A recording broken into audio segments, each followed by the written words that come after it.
வெப்பமே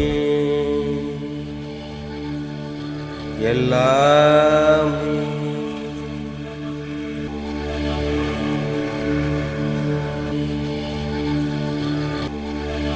மனம் என்னும் மனிதன். நாம் மனிதன், நம்முடைய மனம்தான் நாம். மனம் என்னும் மனிதன்.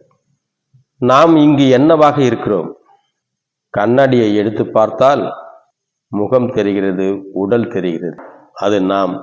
காண்போரெல்லாம் நம்முடைய உடலாக கவனிக்கிறார்கள். அவர்களுக்கு அதுதான் அடையாளம்.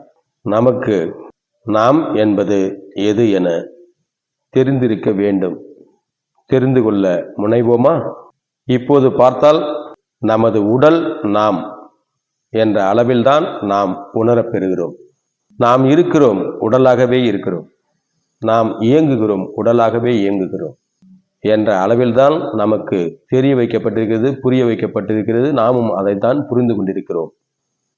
ஆனால் உடல் நாம் தான் என நமக்கு அறிவிக்கப்பட்டதிலிருந்து ஒரு நாள் இந்த உடல் இருக்கும், ஆனால் நாம் இருக்க மாட்டோம். அப்படியானால் இந்த உடல் நாமா? இல்லைதானே? ஆக இந்த உடல் நாம் இல்லை.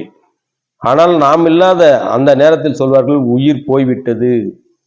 அப்ப உயிர் தான் நாமா? உடல் நாம் இல்லையா? அப்படி பிரித்து பார்க்கும்போது அந்த உயிரும் நாம் இல்லை. ஆக நாம் என்பது எப்படி இருக்கிறது என்றால், அது மனமாக, மனப்பதிவாக இந்த உடலுக்குள் சேமித்து வைக்கப்பட்டு செயல்பட்டு கொண்டே இருக்கும், வெளிப்பட்டு கொண்டே இருக்கும் மனம் என்னும் தொகுப்பு தான் அது. அதுதான் நாம். ஆக மனமே நாம். ஏனென்று சொன்னால், உடல், மனம், உயிர், இந்த மூன்றும் ஒரு முக்கூட்டு இணைவு. உடல் உயிரின் தொடக்கம், அது இணைவு பெற்றது, இணைந்தே தொடங்குகிறது. அது தாயின் கருவறையில். அப்போது மனம் இருக்கிறதா என்றால் இருக்கும், வெறும் உடற்செயல் அளவில். மனம் என்பது புல பதிவுகளின் சேர்க்கையை பொறுத்து அந்த சேர்க்கையிலிருந்து மேலெழும் அறிவு வெளிப்பாடு. எனவே மனம் என்பது புலன்களின் வழி உள்ளீடாக்கப்பட்டு, அதாவது இன்புட் செய்யப்படுவது, அதே புலன்களின் வழி வெளியிடப்படுவது. ஆக புலன்கள் உடலை பொறுத்தது. அந்த உடலுக்கு கட்டளையிடும் பணியை இந்த மனம் செய்கிறது. எனவே உடல் என்பது ஒரு இயங்குதளம், அது இடமாகிறது, இருப்பிடமாகிறது. உயிர் என்பது அந்த உடலை இயங்க வைக்கும் இயக்குதளம், அது இயக்கமாகிறது. இவை இரண்டையும் பயன்படுத்தி அந்த உடலையும் இயக்கம் தன்மை பெற்றதுதான் மனம்.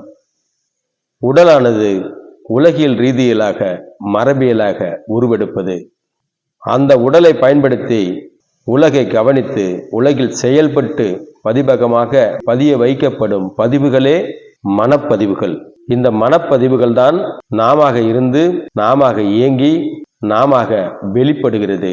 எனவே உடல், உயிர், மனம் என்ற தன்மையில் இந்த முக்கூட்டு இணைவில் உற்று நோக்கி பார்த்தால் நாம் மனமாகிறோம். ஒப்பு நோக்கி பார்த்தால் உடலாக நாம் மனிதனாகிறோம். எனவே இந்த உலகம் இந்த ஒப்பு நோக்கலில் ஒவ்வொரு உடலும் மனிதன் என நமக்கு அடையாளப்படுத்தி வருகிறது. ஆனால் நாம் உற்று நோக்கி பார்க்கும்போது நம்முடைய மனம்தான் நாம். நாம் என்பது இந்த உடல் செயல்பாடு இயங்க தொடங்கும் போது தொடங்கி அது முடிவு பெறும் வரை இருக்கலாம். அது முடிவு பெறும் முன்னமே கூட மறைந்து போகலாம்.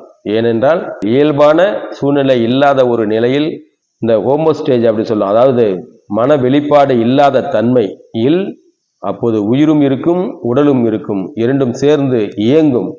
மன வெளிப்பாடு இல்லை எனில், அதாவது நாம் புற செயல்களை பார்த்து கவனித்து பேசவோ அல்லது சைகை காட்டவோ அல்லது செயல்படவோ முடியாத நிலையில் நாம் இல்லாத நிலை இருக்கும்.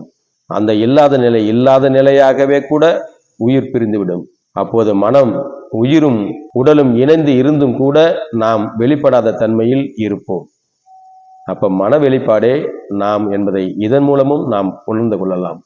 மனமே மனிதனாகிறான், மனமே மனிதன் ஆகிறது. நன்றி, அன்பு, வணக்கம்.